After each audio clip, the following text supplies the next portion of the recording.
అల్లు అర్జున్ తీరుతో టాలీవుడ్ చిక్కుల్లో పడింది. సంధ్యా థియేటర్ తొక్కిసలాట ఘటనపైన తెలంగాణ సర్కార్ ఫైర్ అవడమే కాకుండా ఇకపైన బెనిఫిట్ షోలు టికెట్ల ధరల పెంపుకు సంబంధించిన అంశంపైన ఎట్టి పరిస్థితుల్లో అసలు ఉండవంటూ కూడా తెలంగాణ సర్కార్ తేల్చేసింది. అయితే సంక్రాంతి బరిలో 3 పెద్ద సినిమాలు ఉండడంతో నిర్మాతలు టెన్షన్ పట్టుకుంది. ఒకవైపు ఈ భేటీ తర్వాత కూడా నిర్ణయం మార్చుకోలేదు సీఎం రేవంత్ రెడ్డిగా తెలుస్తున్న నేపథ్యంలో ఏపీ పైన ఆశలు పెట్టుకున్నారు. కానీ CM Chandrababu deputy CM Pawan Kalyan ఆదుకోవాలని విజ్ఞప్తి చేసే అవకాశం కూడా ఉంది. కానీ తమకు మరిన్ని రాయితీలు వెసులుబాటు ఇవ్వాలని వేడుకునే అవకాశం ఉన్న నేపథ్యంలో కొంతమంది టీడీపీకి సంబంధించిన నాయకులు మాట్లాడుతున్న మాటలు చూస్తుంటే ఎస్ ఇదంతా సబబే, రేవంత్ రెడ్డి తీసుకున్న నిర్ణయం చాలా కరెక్ట్, ఈ రకంగానే ఉండాలి అంటూ మాట్లాడుతూ టీడీపీకి సంబంధించిన కొంత వ్యక్తులు సపోర్ట్ చేయడంతో ఇక ఆంధ్రప్రదేశ్లో కూడా బెనిఫిట్ షోలు ప్రీమియర్ షోలు ఇక లేవు అన్నట్టుగానే ఒక రకంగా సంకేతాలు ఇస్తున్నట్టు కనబడుతోంది. ఇప్పటికే సీఎం చంద్రబాబు పవన్ కళ్యాణ్ అపాయింట్మెంట్ కోరి ఈ యొక్క మాటలకు స్వస్తి చెప్పి తమకు అవకాశం కల్పించాలి, ప్రీమియర్ షోలు బెనిఫిట్ షోలకి అవకాశం ఇవ్వాలని చెప్పి సినీ పెద్దలు కోరే అవకాశం కనబడుతోంది. కానీ ఏం జరుగుతుందో చూడాలి. కానీ కొంతమంది మాట్లాడుతున్న తీరు చూస్తుంటే టీడీపీ ఎమ్మెల్యే బండారు సత్యనారాయణ మాట్లాడుకొచ్చారు. ఇకపైన బెనిఫిట్ షోలు ఉండవు, రద్దు చేయాలనే విషయం పైన ఆయన రేవంత్ రెడ్డికి చాలా సంపూర్ణంగా మద్దతు ఇచ్చారు. ఎవరి కోసం బెనిఫిట్ షోలు వేస్తున్నారని టీడీపీ ఎమ్మెల్యే క్వశ్చన్ చేశారు. ఒకసారి ఆయన ఏం మాట్లాడారో చూద్దాం. అడుగుతున్న సినీ నిర్మాత మండలి వాళ్ళని, సినిమా వాళ్ళని, నిర్మాత మండలిని నేను థియేటర్ ప్రశ్నిస్తున్నాను. బెనిఫిట్ షో అంటే ఎవరి బెనిఫిట్ కోసం మీరు షో వేస్తున్నారు? ఎందుకు ప్రభుత్వం నుంచి అదనంగా పర్మిషన్ తీసుకుంటున్నారు? అంటే మీ లాభాల కోసం ప్రభుత్వం బెనిఫిట్స్ అనుమతి ఇవ్వాలా? ఆ రోజు ఎన్టీ రామారావు గారు, అక్కిన నాగేశ్వరరావు గారు, సినిమా యాక్టర్లందరూ కూడా బెనిఫిట్స్ వేసి బెనిఫిట్స్ వచ్చిన డబ్బుల్ని ప్రజా సమాజం కోసం, శ్రేయస్ కోసం వాడేవారు. అందుకు ప్రభుత్వం దివిసీమ తుఫాను వచ్చినప్పుడు లేకపోతే విపరీతమైన కరువు వచ్చినప్పుడు బెనిఫిట్ షోలు వేసి ఒక షో అదనంగా వేసి ఆ డబ్బుల్ని ప్రజలకు ఇచ్చేవారు. ప్రజలకు ప్రభుత్వానికి హ్యాండ్ ఓవర్ చేసేవారు. అయ్యా ఇన్ని బెనిఫిట్ షో పెట్టాము, ఈ కరువు కోసం ఈ డబ్బులు ఇచ్చామని. ఒక సందర్భంలో ఎవరైతే సినీలో ఉన్న కార్మికులు ఉన్నారో వాళ్ళ కోసం కూడా బెనిఫిట్స్ వేశారు. అది బెనిఫిట్ అర్థమే ఉంది. బెనిఫిట్ ఎవరి కోసం? సమాజం కోసం. ప్రభుత్వం ఇస్తున్న పర్మిషను ప్రభుత్వం ఎప్పుడు ఇవ్వాలా? బెనిఫిట్స్లోకి ప్రజాశ్రేయస్ ఉన్నప్పుడే పర్మిషన్ ఇవ్వాలా. ఎవడో నిర్మాతల కోసం, డబ్బులు ఉన్నవాడి కోసమో బెనిఫిట్స్ ప్రభుత్వం ఎందుకు ఇవ్వాలా? ఎక్కువ బెనిఫిట్స్ ఇవ్వడం వల్ల ఇచ్చారు బెనిఫిట్స్. నియంత్రణ ఎక్కడుంది మీకు టికెట్ల మీద? ఓ పక్కన టికెట్లు నియంత్రిస్తుంది, టికెట్లు నియంత్రించమని చెప్తూ ఉన్నారు, కానీ బెనిఫిట్స్ నియంత్రణ లేదు. ఇందాక పెద్దలు ఎమ్మెల్యే గారు చెప్పారు, ఫ్లోర్ లీడర్ గారు, 100 రూపాయల టికెట్ 3,000కి అమ్మారండి. ఒక ఆయన 10,000 కొనడమన్నా ఒక టికెట్. ఎవడ సొమ్ము, ఎవడబ్బ సొమ్ము? మోసం కాదా ఇది? ఇంతకుముందు మనం డీసీఆర్ ఉండేది. సినిమా వాళ్ళు టికెట్ కొట్టిన తర్వాత సాయంకాలానికి కమర్షియల్ ట్యాక్స్ వాళ్ళకి డీసీఆర్ పంపాలా. ఓ పేజీ చింపి అయ్యా ఇంత డబ్బులు వచ్చింది, ఇంత లాభం వచ్చింది, మీ ట్యాక్స్ ఇంతనే, ఎంటర్టైన్మెంట్ ట్యాక్స్ చూసుకోవాలా. ఇప్పుడు ఎంటర్టైన్మెంట్ ట్యాక్స్కి వెళ్తుందో తెలీదు. బ్లాక్ టికెట్లు అమ్మితే పోలీసులు అడ్డుకునేవారు. ఇప్పుడు బ్లాక్ టికెట్ ఎవరు అమ్ముతున్నారు? సినిమా నిర్మాతలు అమ్ముతున్నారు. ఇది అన్యాయం కాదా? మోసం కాదా? అంచేత నేను కోరేది, భవిష్యత్తులో మీరు ఉమ్మడి తెలుగు రాష్ట్రాల్లో బెనిఫిట్స్ ప్రభుత్వాలు పర్మిషన్, చంద్రబాబు నాయుడు రావచ్చు, అటు రేవంత్ రెడ్డి రావచ్చు, పెద్దలు వారిని నేను కోరేది, రేపు బెనిఫిట్స్కి వచ్చే డబ్బులు సమాజం కోసమో, పేద ప్రజల కోసమో, కార్మికుల కోసమో, కర్షకుల కోసమో ఇస్తేనే బెనిఫిట్స్ ఇవ్వండి, తప్పులేదు. కానీ వాళ్ళ లాభాల కోసం కోట్లండి. ఒక సినిమా యాక్టర్ నేను ఎంత ఇస్తారు? ఒక సినిమా యాక్టర్కి 300 కోట్లు ఇస్తున్నారు, 100 కోట్లు ఇస్తున్నారు. ఎక్కడికి వెళ్తుంది అది? ఇన్కమ్ ట్యాక్స్ ఏం చేస్తుంది? కమర్షియల్ ట్యాక్స్ ఏం చేస్తుంది? జిఎస్టీ ఏం చేస్తుంది? అంటే ప్రజలను మోసగించి అమాయకులని ప్రజల్ని సినిమాలు అవసరం. మిగిలిన సినిమా యాక్టర్ పార్టీలో వచ్చిన వ్యక్తి నేను.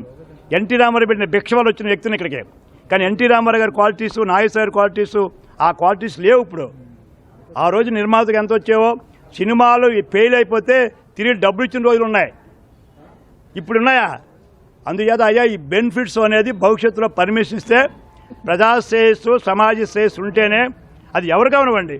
మీరు బెనిఫిట్స్ ఇవ్వండి తప్ప నిర్మాతలకో ఆ లాభాల కోసం కోట్లు సంపాదన కోసం ఇస్తే ఇది ప్రజలు. చిన్నవాడు ఇన్కమ్ ట్యాక్స్ కట్టకపోతే ఎంప్లాయీని మీరు నోటీస్ ఇస్తున్నారే, మీ ఇన్కమ్ అడుగుతున్నారే. ఎంప్లాయీ, చిన్న ఎంప్లాయీని ఇన్కమ్ అడిగి మీ ఇల్లు ఎక్కడ కొన్నావు, నువ్వు కారు ఎక్కడ అడుగుతున్నారు కదా. ఇన్ని వేల కోట్లు 1000-2000 కోట్లు కలెక్షన్ వస్తే ప్రభుత్వం ఎక్కడ జరిగింది ఇప్పుడు లెక్కలో? అంటే లెక్కలో 2000 కోట్లు వచ్చినప్పుడు లెక్కలు ఎక్కడ ఉన్నాయి? నిజమా అబద్ధమా? ఇవన్నీ తేల్చాలా? అంటే బెనిఫిట్స్ ఆపాలని నా డిమాండ్ అమ్మా. మొత్తం మీద తెలంగాణలో తీసుకున్నటువంటి బెనిఫిట్ షోలు, ప్రీమియర్ షోల రద్దుకు సంబంధించిన అంశాన్ని ఏపీకి సంబంధించిన టీడీపీ ఎమ్మెల్యే బండారు సత్యనారాయణ సమర్థించుకొచ్చారు. ఇక్కడ కూడా ఈ రకంగానే ఉండాలి. ఇందులో కొన్ని రోజుల పాటుగా మనం చూసాం, గతంలో బెనిఫిట్ షోలకు సంబంధించిన అంశం పూర్తిగా ఏదైనా కనుక ఉంటే దాని నిధులు కాస్త కరువు ప్రాంతాలకు వాడుకునేవారు. ఆ తర్వాత బ్లాక్ టికెట్లకు సంబంధించిన అంశం కూడా మాట్లాడుతూ ఆయన బ్లాక్ టికెట్లు ఒకప్పుడు కొంతమంది చిల్లర వాళ్ళు అమ్ముకునేవారు, కానీ ఇప్పుడు ఏకంగా ప్రొడ్యూసర్లే బ్లాక్ టికెట్లు అమ్ముతున్నారంటూ కూడా ఆయన సంచలన కామెంట్స్ చేశారు. అంటే ఇవన్నీ చూస్తూ ఉంటే ఇకపై ఏపీలో కూడా టాలీవుడ్కి బెనిఫిట్ ప్రీమియర్ షోలు రద్దు అనే సంకేతమే కనబడుతోంది. ఎస్, మరిన్ని అప్డేట్స్ మా సీనియర్ జర్నలిస్ట్ కృష్ణమోహన్ అందిస్తారు. ఎస్ కృష్ణమోహన్, సో చాలా సెన్సేషనల్ కామెంట్స్ చేశారు ఆయన. ప్రొడ్యూసర్లీ బ్లాక్ టికెట్ అమ్ముకుంటున్నారు అంటున్నారు. 300 కోట్లు 400 కోట్లు రెమ్యునరేషన్ తీసుకున్నటువంటి వాళ్ళపైన ఐటీ ఎందుకు పరిశీలించలేకపోతోంది, ఐటీ ఎడబోతోంది అంటూ కూడా మాట్లాడుకొచ్చారు ఆయన. అంటే ఒక టీడీపీకి సంబంధించి ఎమ్మెల్యే ఈ రకంగా వ్యాఖ్యలు చేసుకొచ్చారనే విషయం చూస్తుంటే అక్కడ కూడా ఈ బెనిఫిట్ ప్రీమియర్ షోలకు సంబంధించిన అంశం రద్దయ్యే అవకాశం ఉందా? మనోజ్, ఓవరాల్గా చూసుకుంటే ఇప్పుడు ఏదైతే అల్లు అర్జున్ విషయంలో హైదరాబాద్లో జరుగుతున్న సంఘటన, అంటే తెలంగాణ రాష్ట్రంలో ముఖ్యమంత్రి వర్సెస్ సినీ పరిశ్రమ మధ్య జరుగుతున్న గ్యాప్ ఏదైతే ఉందో దాన్ని తిరిగి సర్దేందుకు సినీ పెద్దలు అందరూ కూడా ప్రయత్నించారు. బేసిక్గా బెనిఫిట్ షోల విషయంలో ముఖ్యమంత్రి రేవంత్ రెడ్డి అక్కడ క్లియర్గా ఒక మాట అయితే చెప్పారు. నేను ఉన్నంత వరకు ఏదైతే బెనిఫిట్ షోలు ఉంటాయో లేకపోతే రేట్లు పెంచడం కావచ్చు, ఆహారం మీద నేను ఖచ్చితంగా ఒక నిర్ణయానికి వచ్చాను, మీరు ఆ విషయంలో మాత్రం నా దగ్గరికి రావద్దు అని తేల్చి చెప్పేసిన నేపథ్యం చాలా క్లారిటీగా ఉంది. సో ఆ నేపథ్యంలో ఇక తెలంగాణకు సంబంధించిన పర్సంటేజ్ ఆఫ్ సినిమా షేర్కి సంబంధించి అక్కడ 40% షేర్ మాత్రమే తెలంగాణకి సంబంధించిన సినిమా, అంటే ఓవరాల్గా తెలుగు ఉమ్మడి 2 రాష్ట్రాల్లో షేర్ విషయం చూసుకుంటే 60% షేర్ ఆంధ్రప్రదేశ్లో ఉంది. ఆంధ్రప్రదేశ్లోనే కొంత సినిమాల పట్ల ఎక్కువ మొక్కు చూపిస్తారు, డబ్బులు కూడా ఎక్కువగా ఆంధ్రప్రదేశ్ నుంచే ఎక్కువ వస్తాయి. అంటే 60% షేర్ ఆంధ్రప్రదేశ్లో ఉంటుంది, 40% షేర్ తెలంగాణలో వచ్చే అవకాశం ఉంటుంది అనేది సినీ పరిశ్రమకి ఒక లెక్క ఉంటుంది. కానీ ఈ నేపథ్యంలో ఇప్పుడు తెలంగాణలో 40% షేర్ అంటే ఏదైతే ఇప్పుడున్న బెనిఫిట్ షోలకు కావచ్చు లేకపోతే రేట్లు పెంచడం కోసం కావచ్చు వ్యవహారంలో రేవంత్ రెడ్డి తీసుకున్న నిర్ణయం ఒక రకంగా 40% షేర్కి కొంత దెబ్బతీసింది సినీ పరిశ్రమకు అనేది సినీ పరిశ్రమ పెద్దలు మాట్లాడుకుంటున్న నేపథ్యంలో ఇప్పుడు వాళ్ళ దృష్టి ఏకంగా ఆంధ్రప్రదేశ్ మీద పడింది. ఆంధ్రప్రదేశ్లో ఎలాగైనా అక్కడ లాస్ అయినా ఇది ఆంధ్రప్రదేశ్లో తిరిగి వసూలు చేయాలి అనేది ఒక డిమాండ్గా ఆలోచిస్తున్నారు. ఆ నేపథ్యంలో ఇటీవల కాలంలో ఒక 2-3 రోజుల నుంచి కూడా కంప్లీట్గా ఆంధ్రప్రదేశ్లో సినీ పెద్దల్ని కలవాలి, ఆంధ్రప్రదేశ్లో ముఖ్యమంత్రిని కలవాలి, డిప్యూటీ సీఎం పవన్ కళ్యాణ్ని కలవాలనేది అక్కడ సినీ పరిశ్రమకు సంబంధించిన నేతలు చాలా వరకు కూడా ప్రయత్నిస్తున్న నేపథ్యం. అయితే ఇప్పుడు ఇక్కడున్న సమస్య ఏంటంటే ఇప్పుడు ఆంధ్రప్రదేశ్లో కూడా తెలంగాణలో మాదిరిగానే బెనిఫిట్ షోలు రద్దు చేస్తారా, లేదు రేట్లు కూడా పెంచే పరిస్థితి మీద ఒకసారి ఆలోచిస్తారు. ఎందుకంటే ఇదే విషయంలో గతంలో 2019 నుంచి 2024లో కూడా ఇక్కడ ఉన్న ఆంధ్రప్రదేశ్కి సంబంధించిన ముఖ్యమంత్రి జగన్మోహన్ రెడ్డి ఉన్న కాలంలో ఆయన ఖచ్చితంగా చాలా క్లియర్గా చెప్పారు, ఏదైనా సరే రేట్లు పెంచడం విషయంలో చాలా వరకు ఉంటున్నారు, మామూలు పబ్లిక్ ఏదైతే ఉంటుందో సామాన్యుడిని నడ్డి విరిచే ప్రయత్నం సినిమా నిర్మాతలు చేస్తున్నారు అనేది లాస్ట్ టైం జగన్మోహన్ రెడ్డి మాట్లాడారు. ఆ దిశగా కొంత ఒత్తిడి చేసే ప్రయత్నం చేశారు. అయితే చివరికి అక్కడ కొంత ఒత్తిడి తెచ్చారు, సినీ పరిశ్రమలో ఉన్న పెద్దలందరూ కూడా జగన్ దగ్గరికి వచ్చి ఆయన ఒప్పించుకునే ప్రయత్నం చేశారు. కొంత వెసులుబాటు అయితే ఉంది, కానీ బెనిఫిట్ షోలు మాత్రం ఆయన పర్మిషన్ ఇవ్వలేదు. కానీ ఈసారి ఇప్పుడు ప్రభుత్వం మారిన తర్వాత కూటమి ప్రభుత్వంలో బెనిఫిట్ షోలు ఇచ్చారు. నిన్న మొన్న జరిగిన సినిమాలకి విడుదలైన సినిమా అల్లు అర్జున్ సినిమా పుష్ప 2 కావచ్చు, అంతకు ముందు జరిగిన షోలకు కూడా కొంత షోలకి బెనిఫిట్ షోలకి అనుమతులు ఇచ్చు. రేట్లు కూడా బెనిఫిట్ షోలకు సంబంధించి దాదాపుగా 1200 రూపాయలు 1300 ఇందాక ఇదే వ్యవహారం మీద టీడీపీకి సంబంధించిన నేత బండారు సత్యనారాయణ కూడా చాలా సీరియస్గా మాట్లాడారు. గతంలో బెనిఫిట్ షోలు జరిగితే అది ఒక ప్రజా ఉపయోగానికి ప్రజల కోసం లేదు ఏదైనా కలామిటీస్ వచ్చినప్పుడు ఆ డబ్బును ఆ రూపంలో వసూలు చేసి అది ప్రభుత్వానికి అక్కడున్న ఎవరైతే ఇబ్బందుల్లో ఉన్నారో వాళ్ళందరికీ సాయం చేయడానికి ఈ విధంగా ఉపయోగించుకునేవాళ్ళు. కానీ ఇప్పుడు బెనిఫిట్ షోలతో ఒక్కొక్క టికెట్ 3,000, 4,000, 5,000, 10,000 రూపాయల దాకా వెళ్ళి టికెట్లు కొనుక్కొని ప్రజల్ని లూటీ చేసి ఆ డబ్బును తిరిగి ప్రొడ్యూసర్లకి అంటగడుతున్నారు. ఒక్కొక్క హీరో 100 కోట్ల రూపాయలు డబ్బులు తీసుకుంటున్న పరిస్థితి ఉందని చెప్పి బండారు సత్యనారాయణ మాట్లాడుతూ ఆయన ఇంకో వ్యాఖ్య కూడా చేశారు. ఏదైతే తెలంగాణలో రేవంత్ రెడ్డి తీసుకున్న నిర్ణయానికి ఆయన మద్దతు పలుకుతూ మరోవైపు ఆంధ్రప్రదేశ్లో తమ ముఖ్యమంత్రి చంద్రబాబు నాయుడు కూడా ఇటువంటి నిర్ణయాన్ని తీసుకోవాలి, మేము కూడా ఒక నటన చేసే పార్టీ నుంచే వ్యక్తి నుంచి పెట్టిన పార్టీ నుంచే మేమందరం కూడా ఇక్కడికి వచ్చాం, ఈ స్థాయిలో ఉన్నాం. అయినప్పటికీ కూడా ఎన్టీఆర్ గతంలో మాజీ ముఖ్యమంత్రి ఎన్టీఆర్ చేసిన సేవా కార్యక్రమాలు కానీ ఆయన ఒక షో చేసిన అప్పుడున్న పెద్దలందరూ కూడా సినిమా పరిశ్రమలో ఉన్న పెద్దలు నాగేశ్వరరావు కావచ్చు, కృష్ణ కావచ్చు, శోభన్ బాబు కావచ్చు, వీటన్నిటిలో కూడా అప్పుడు ఏదైనా కలామిటీస్ వస్తే వాళ్ళందరూ కూడా ఉదారంగా ముందుకు వచ్చి ప్రజల కోసం పాటుపడేవాళ్ళు, ప్రజలకి సాయం చేసేయడానికి ముందుండే పరిస్థితి ఉంది. కానీ ఈరోజు ఆ పరిస్థితి లేదు. కాబట్టి అసలు ఎందుకు ఇవ్వాలి? 100 కోట్ల రూపాయలు డబ్బులు అక్కడ సినిమా హీరోలు డబ్బులు తీసుకుంటున్న నేపథ్యంలో ఇన్కమ్ ట్యాక్స్ ఏం చేస్తుంది, జిఎస్టీలు ఏం చేస్తున్నాయి? ప్రధానంగా చూసుకుంటే ఒక సామాన్యుడు చిన్నపాటి ఒక ఉద్యోగానికి సంబంధించి వచ్చిన వాళ్ళకి కూడా ఇమీడియట్గా నోటీసులు ఇస్తారు. వాడు ఏదైనా ఒక స్థలం తీసుకుంటే నోటీసులు ఇస్తాడు. వాళ్ళ పేరెంట్స్ నుంచి వచ్చిన ఆస్తిని వాడు ఏదైనా అమ్ముకోవాలనుకున్నా కూడా నోటీసులు ఇచ్చి వాళ్ళ దగ్గర నుంచి డబ్బులు వసూలు చేస్తున్న నేపథ్యంలో మరి ఇంత పెద్ద స్థాయిలో ఒక్కొక్కరు 300 కోట్లు 200 కోట్ల రూపాయలు డబ్బులు ఛార్జెస్ రూపంలో తీసుకుంటున్న వాళ్ళకి మరి ఈ జిఎస్టీలు కావచ్చు లేకపోతే ఇన్కమ్ ట్యాక్స్ అధికారులు ఏం చేస్తున్నారు అనేది ఆయన గతంలో ఒక వారం రోజుల ముందు మాట్లాడిన ఇప్పుడు పుష్ప 2 తొక్కిసాట తర్వాత తెలంగాణ రాష్ట్ర ప్రభుత్వం ఇంతటి నిర్ణయం తీసుకుంది. అట్ ది సేమ్ టైం టీడీపీకి సంబంధించినటువంటి ఎమ్మెల్యే కూడా మాట్లాడుతున్నారు. ఒకవేళ కనుక ఈ ఘటన జరగకపోయి ఉంటే నిజంగా ఈ కరువుకు సంబంధించిన అంశాలు కానివ్వండి, లేదంటే సామాన్య ప్రజల యొక్క జీవితాలనే అంశం కానివ్వండి, ఇవన్నీ ఇంత పెద్ద స్థాయిలో చర్చకు వచ్చేవా? అంటే బేసిక్గా దీంట్లో ఇంకో పాయింట్ కూడా ఉంది. అయితే క్లైమాలిటీ వచ్చినప్పుడు మన విజయవాడలో ఇక్కడ జరిగిన తుఫాను లేకపోతే నీళ్లు మునిగిపోవడం, విజయవాడ పూర్తిగా కూడా ప్రళయతాండవం జరగడం, ఈ ఆహారంలో కొంతమంది సినీ ప్రముఖులు కూడా వాళ్ళు డబ్బుల రూపంలో కొంత అంటే ప్రభుత్వానికి సాయంగా ఆర్థిక సాయాన్ని కూడా అందించే ప్రయత్నం కూడా ఇచ్చారు. అది కూడా మనం మర్చిపోకూడదు. కాకపోతే సామాన్యుడికి బెనిఫిట్ షోల రూపంలో 5,000, 3,000 రూపాయలు టికెట్ చూసి అతను జోబులు గుల్ల చేసే ప్రయత్నం చేస్తున్నారు అనేది ఇప్పుడు పెద్ద ఎత్తున చర్చ జరుగుతుంది. ఏదైతే పుష్ప 2 జరిగిన సంఘటన తర్వాత తెలంగాణలో ప్రభుత్వానికి సినీ పరిశ్రమలకు మధ్య గ్యాప్ ఏర్పడడం, దాన్ని సర్దుబాటు చేసే దిశగా రేవంత్ రెడ్డి మీద కొంత ఒత్తిడికి తీసుకొని వస్తున్న పరిస్థితి అయితే ఉంది. కానీ రేవంత్ రెడ్డి బెనిఫిట్ షోల విషయంలో మాత్రం ఒక నిర్ణయానికి ఆయన కరాఖండిగా చెప్పేశారు. కానీ మిగతా విషయంలో అన్ని విషయాల్లో నేను మద్దతు పలుకుతాను, కానీ బెనిఫిట్ షోలో మాత్రం నేను అసెంబ్లీ సాక్షిగా చెప్పాను కాబట్టి ఆ మాట మీదనే కట్టుబడి ఉంటానని చెప్పి ఆయన చెప్తున్న నేపథ్యంలో ఇప్పటికే ఆంధ్రప్రదేశ్ మీద దృష్టి పెట్టిన సినీ పెద్దలు చాలా వరకు కూడా ఇక్కడున్న ముఖ్యమంత్రిని, డిప్యూటీ సీఎంని ఇద్దరిని కూడా కలవాలని ఒక ప్రయత్నం చాలా రోజుల నుంచి జరుగుతోంది. బహుశా చంద్రబాబు కొంత బిజీగా ఉండడం, నిన్న మన్మోహన్ సింగ్ సంబంధించిన ఆయన మృత్యువాత పడడం, తర్వాత దాంతో ఢిల్లీకి వెళ్ళడం, కొంత ఈ హడావిడిలో ఉన్న నేపథ్యంలో ఇంకా అపాయింట్మెంట్ అయితే కుదరలేదు. బహుశా ఒక ఎమ్మెల్యే ఇంతటి స్థాయిలో ఆగ్రహం వెళ్ళగక్కాడు. గతంలో ఈ మాదిరిగా ఉండేది, ఇప్పుడు మొత్తం మారిపోయింది. ఎవరో 200-300 కోట్లు తీసుకుంటే దానివల్ల ప్రజలకేం ఉపయోగం ఉంటుంది, ప్రభుత్వానికి ఏం ఉపయోగం ఉంటుంది అంటూ చాలా ఆగ్రహం వెలగెక్కారు. కాబట్టి ఇవన్నీ చూస్తుంటే అపాయింట్మెంట్ తర్వాత వాళ్ళకి నిజంగానే పాజిటివ్గా ఉండే అవకాశం ఉందా సినిమా ఇండస్ట్రీకి? లేదు తెలంగాణ రాష్ట్రంలో అయితే ఇంప్లిమెంట్ అవుతుందో ఇక్కడ కూడా అదే ఇంప్లిమెంట్ కావాలని రాష్ట్రాలకు మధ్య కూడా కొంత వ్యత్యాసం ఉండే అవకాశం ఉందా? అంటే దీంట్లో 2 సెక్షన్స్ ఆఫ్ థియరీ కనపడుతోంది. ఎందుకంటే ఇప్పుడు బండారు సత్యనారాయణ చేసిన వ్యాఖ్యలు, అంటే ఈ నెల 23వ తారీఖున బండారు సత్యనారాయణ ఈ వ్యాఖ్యలు చేసిన పరిస్థితి అయితే ఉంది. ఆ తర్వాత ఈ వారం రోజుల పాటు చాలా పరిణామాలు జరిగాయి. తెలంగాణలో కూడా ముఖ్యమంత్రిని కలవడం, సినీ పరిశ్రమ పెద్దలు అక్కడ వాళ్ళందరూ కూడా కొంత సయోధ్యను సెట్ చేసుకునే ప్రయత్నాన్ని, మధ్యలో ఉన్న గ్యాప్ను తొలగించే ప్రయత్నం చేసుకుంటున్నారు.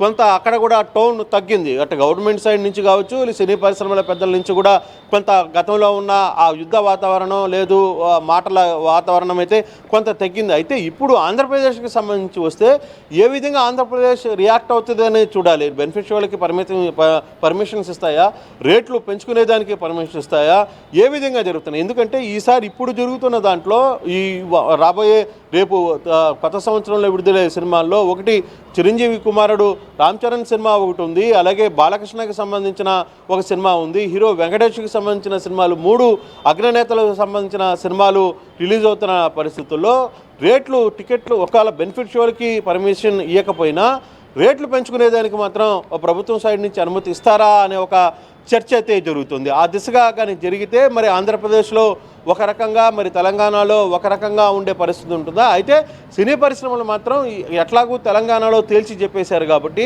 ఆంధ్రప్రదేశ్లో ఎలాగైనా సరే ఇక్కడ కొంత మనం జరిగిన తెలంగాణలో జరుగుతున్న నష్టానికి, ఒక సినిమాకి జరుగుతున్న కలెక్షన్లో వస్తున్న నష్టానికి ఇక్కడ తిరిగి ఆ లోటును ఆంధ్రప్రదేశ్లో పూడ్చుకోవాలి అనే ఒక ప్రయత్నంలో ఉన్నట్టుగానే తెలుస్తుంది. చాలా వరకు సినీ పరిశ్రమలో ఉన్న పెద్దలందరూ కూడా రాబోయే 2-3 రోజుల్లోనే ఆంధ్రప్రదేశ్కి రావచ్చు. వాళ్ళందరూ కూడా ఇక్కడికి వచ్చి ఇక్కడ ఉన్న పెద్దల్ని కలిసి అట్లీస్ట్ బెనిఫిట్ షోలు లేకపోయినా సినిమా టికెట్లు రేట్లు పెంచే విషయంలో వరకైనా అనుమతి పొందే అవకాశాలు ఉన్నాయనేది ప్రస్తుతానికి మనకు అందుతున్న సమాచారం మనవచ్చు.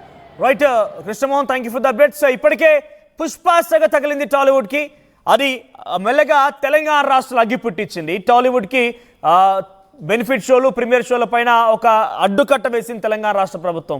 ఇప్పుడు ఈ సెగ ఆంధ్రప్రదేశ్ కూడా వెళ్ళింది. మరి ఆంధ్రప్రదేశ్లో ఏం జరుగుతుందని ఒక ఆందోళన ఉంటుంది. అక్కడ కూడా ఈ రకంగానే అగ్గి రాజేస్తోందా, లేదంటే కొంత అక్కడ ఉన్నటువంటి ఇండస్ట్రీ పెద్దలు కొంత గతంలో కూడా వెళ్ళి దాన్ని సామరస్యంగా పరిష్కరించుకునే ప్రయత్నం చేస్తామని వెళ్ళి పరిష్కారం మార్గం కోసం ప్రయత్నం చేశారు. ఇప్పుడు కూడా ఏకంగా పవన్ కళ్యాణ్ లాంటి వ్యక్తి డిప్యూటీ సీఎంగా ఉన్నారు కాబట్టి ఆయనకి సినిమా ఇండస్ట్రీలో అన్ని విషయాలు, సమస్యలు అన్నీ ఆయనకు తెలుసు. అట్ ది సేమ్ టైం ఆయన కూడా ఇప్పుడు ఆయనకు సంబంధించి ఒకటి సినిమా కూడా ఉంది, అనేక రకాలుగా ఆ విషయాలు తెలుసు కాబట్టి ఆయన కొంత సానుకూలంగా స్పందిస్తారా, ఏం జరుగుతుందో చూడాలి. కానీ బెనిఫిట్ ప్రీమియర్ షోల పైన అనేక రకాల విమర్శలు అయితే టాలీవుడ్ ఎదుర్కొన్న పరిష్కారం పడుతోంది. టీడీపీ ఎమ్మెల్యేలు సైతం ఆగ్రహం వెలగక్కుతున్నారు. 200 కోట్లు 300 కోట్ల రూపాయలు రెమ్యునరేషన్ తీసుకున్నంతా కూడా ఏం చేస్తున్నారు? ఏదైనా ప్రభుత్వానికి ఉపయోగపడుతుందా, లేదంటే ప్రజలకు ఉపయోగపడుతున్నాయా? గతంలో అయితే ఈ రకంగా బెనిఫిట్ ప్రీమియర్ షోల పేరిట వచ్చిన డబ్బులన్నింటినీ కూడా కరువు ప్రాంతానికి, ప్రభుత్వానికి సేవా కార్యక్రమాల కోసం వినియోగించేవారు. ఇప్పుడంతా వాళ్ళ ఇళ్ళ కోసం పోతోంది. ఇంకా ఇన్ఫాక్ట్ ప్రొడ్యూసర్లే బ్లాక్ టికెట్లు అమ్ముతున్నారంటూ ఆయన సెన్సేషనల్ కామెంట్స్ కూడా చేసుకొచ్చారు. ఒకసారి ఆయన ఏం మాట్లాడారో మళ్ళీ చూద్దాం. అట్ ది సేమ్ టైం మీ అభిప్రాయం ఏంటి? బెనిఫిట్ ప్రీమియర్ షోల రద్దు పైన మీరేమనుకుంటున్నారు? నిజంగా బెనిఫిట్ ప్రీమియర్ షోలు తప్పనిసరిగా కావాలా లేదా వద్దా? మీరేమనుకుంటున్నారు? మీ అభిప్రాయాన్ని కామెంట్ రూపంలో తెలియజేసే ప్రయత్నం చేయండి. నేను అడుగుతున్న సినీ నిర్మాత మండలి వాళ్ళని, సినిమా వాళ్ళని, నిర్మాత మండలిని నేను థియేటర్ ప్రశ్నిస్తున్నాను. బెనిఫిట్ షో అంటే ఎవరి బెనిఫిట్ కోసం మీరు షో వేస్తున్నారు? ఎందుకు ప్రభుత్వం నుంచి అదనంగా పర్మిషన్ తీసుకుంటున్నారు? అంటే మీ లాభాల కోసం ప్రభుత్వం బెనిఫిట్ షో అనుమతి ఇవ్వాలా? ఆ రోజు ఎన్టీ రామారావు గారు, అక్కినేని నాగేశ్వరరావు గారు, సినిమా యాక్టర్లందరూ కూడా బెనిఫిట్ షో వేసి బెనిఫిట్ షో వచ్చిన డబ్బుల్ని ప్రజా సమాజం కోసం, శ్రేయస్ కోసం వాడేవారు. అందుకు ప్రభుత్వం దివిసీమ తుఫాను వచ్చినప్పుడు, లేకపోతే విపరీతమైన కరువు వచ్చినప్పుడు బెనిఫిట్ షోలు వేసి ఒక్క షో అదనంగా వేసి ఆ డబ్బుల్ని ప్రజలకు ఇచ్చేవారు. ప్రజలకు, ప్రభుత్వానికి హ్యాండ్ ఓవర్ చేసేవారు. అయ్యా ఇన్ని బెనిఫిట్ షో పెట్టాము, ఈ కరువు కోసం ఈ డబ్బులు ఇచ్చామని. ఒక సందర్భంలో ఎవరైతే సినీలో ఉన్న కార్మికులు ఉన్నారో వాళ్ళ కోసం కూడా బెనిఫిట్ షోలు వేశారు. అది బెనిఫిట్, అర్థమే ఉంది. బెనిఫిట్ ఎవరి కోసం? సమాజం కోసం. ప్రభుత్వం ఇస్తున్న పర్మిషను ప్రభుత్వం ఎప్పుడు ఇవ్వాలా? బెనిఫిట్ షోకి ప్రజాశ్రేయస్ ఉన్నప్పుడే పర్మిషన్ ఇవ్వాలా. ఎవడో నిర్మాతల కోసం, డబ్బులు ఉన్నవాడి కోసమో బెనిఫిట్ షో ప్రభుత్వం ఎందుకు ఇవ్వాలా? ఎక్కువ బెనిఫిట్ షో ఇవ్వడం వల్ల ఇచ్చారు బెనిఫిట్ షో. నియంత్రణ ఎక్కడుంది మీకు టికెట్ల మీద? ఓ పక్కన టికెట్లు నియంత్రిస్తుంది, టికెట్లు నియంత్రించమని చెప్తూ ఉన్నారు, కానీ బెనిఫిట్ షో నియంత్రణ లేదు. ఇందాక పెద్దలు ఎమ్మెల్యే గారు చెప్పారు, ప్రో లీడర్ గారు, 100 రూపాయల టికెట్ 3,000కి అమ్మారండి. ఒక ఆయన 10,000 కొనడమన్నా ఒక టికెట్. ఎవడ సొమ్ము, ఎవడబ్బ సొమ్ము? మోసం కాదా ఇది? ఇంతకుముందు మనం డీసీఆర్ ఉండేది. సినిమా వాళ్ళు టికెట్ కొట్టిన తర్వాత సాయంకాలానికి కమర్షియల్ ట్యాక్స్ వాళ్ళకి డీసీఆర్ పంపాలా. ఒక పేజీ చింపి, అయ్యా ఇంత డబ్బులు వచ్చింది, ఇంత లాభం వచ్చింది, మీ ట్యాక్స్ ఇంతనే, ఎంటర్టైన్మెంట్ ట్యాక్స్ చూసుకోవాలా. ఇప్పుడు ఎంటర్టైన్మెంట్ ట్యాక్స్కి వెళ్తుందో తెలీదు. బ్లాక్ టికెట్లు అమ్మితే పోలీసులు అడ్డుకుండేవారు. ఇప్పుడు బ్లాక్ టికెట్ ఎవరు అమ్ముతున్నారు? సినిమా నిర్మాతలు అమ్ముతున్నారు. ఇది అన్యాయం కాదా? మోసం కాదా? అంచేత నేను కోరేది, భవిష్యత్తులో మీరు ఉమ్మడి తెలుగు రాష్ట్రాల్లో బెనిఫిట్స్ ప్రభుత్వాలు పర్మిషన్, చంద్రబాబు నాయుడు కావచ్చు, అటు రేవంత్ రెడ్డి కావచ్చు, పెద్దలు వారిని కోరేది రేపు బెనిఫిట్స్కి వచ్చే డబ్బులు సమాజం కోసమో, పేద ప్రజల కోసమో, కార్మికుల కోసమో, కర్షకుల కోసం ఇస్తేనే బెనిఫిట్స్ ఇవ్వండి, తప్పులేదు. కానీ వాళ్ళ లాభాల కోసం కోట్లు అండి. ఒక సినిమా యాక్టర్ నేను ఎంత ఇస్తారు? ఒక సినిమా యాక్టర్కి 300 కోట్లు ఇస్తున్నారు, 100 కోట్లు ఇస్తున్నారు. ఎక్కడికి వెళ్తుంది అది?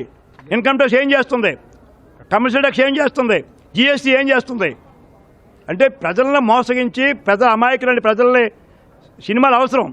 నేను సినిమా యాక్టర్ పార్టీలో వచ్చిన వ్యక్తి, నేను ఎన్టీ రామారావు పెట్టిన భిక్ష వల్ల వచ్చిన వ్యక్తిని ఇక్కడికి. కానీ ఎన్టీ రామారావు గారి క్వాలిటీసు, నాగేశ్వర గారి క్వాలిటీసు, ఆ క్వాలిటీస్ లేవు ఇప్పుడు.